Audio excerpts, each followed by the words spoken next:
Republican lawmakers not waiting for President Obama to step in, setting up a battle over those looming cuts to our military just a week after the super committee failed to strike a deal that would slash our debt. Republicans saying they want to reconfigure the budget cuts. Senator Pat Toomey, he's a Republican, saying that Democrats might be on board. I spoke with a number of Democratic senators who were not serving on the super committee who thought that the plan that we put forward was very constructive, was reasonable. Senator Durbin didn't agree with the plan that I put on the table, but we Republicans put on the table, but he did suggest that it was a breakthrough. So I think there's a chance to work with some of the more moderate members of the Democratic caucus who want to make progress, who realize how important this is.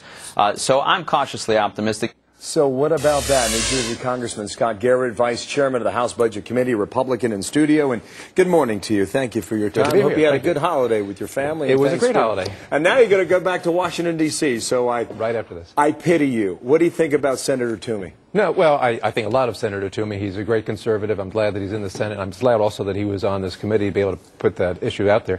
I think you have to put this in perspective, though, with regard to the defense cuts, first of all, is that the defense cuts don't go into effect today. They don't go into effect in next year in 2012. They go into effect, if at all, when in 2013, after the next presidential election and after next Congress and the Senate and the House is in there. So we do have some time to work on this, but I try to be optimistic like Pat is. But you would be in favor of reconfiguring the cuts to the military? I think the defense cuts that they're talking about in the deal went way too far, and that although there is waste, fraud, and abuse over the DOD, Defense Department, I think that we can find some of that waste, fraud, and abuse, try to bring some of that spending down, but they're too far. You know what Democrats would say? They would say, hey, you got to cut somewhere, and this is the deal we agreed to, and now you've got a lifeline that's going to go for another year. Yeah.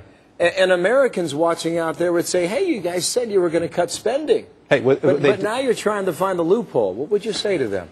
Well, I would agree with them that there is an area for trying to cut back, both in defense and the rest of the budget as well.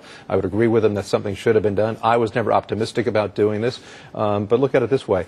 The Republicans on that committee did actually compromise. They went more than 50%. They started out by saying no tax increases. Pat Toomey came up with a plan and said he would agree to some of them. The Democrats never came to the table with a coherent plan. So now we're in the situation we're in right now. Now we have to do some of the things that Pat's talking about. Is there a fear, though, that you think that folks are going to say, there you go again? What's that? No. Just trying to do an end around, not just Republicans, but Democrats also, saying that you weren't really serious in the beginning on this.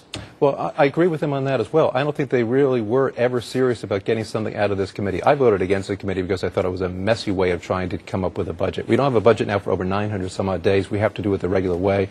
And this is going to be somewhat an end run.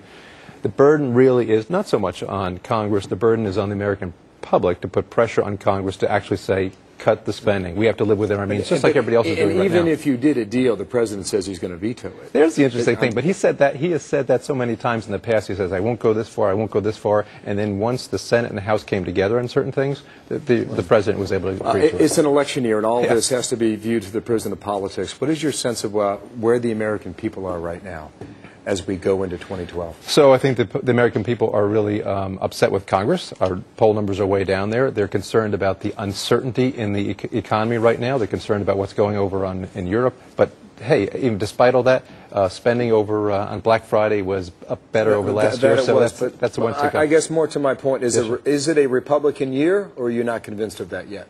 I'm pretty strongly convinced that it's a Republican year going into the election, because the Republic is not happy with, after 2.5 years of the administration, of getting nothing done. Unemployment still at 9%.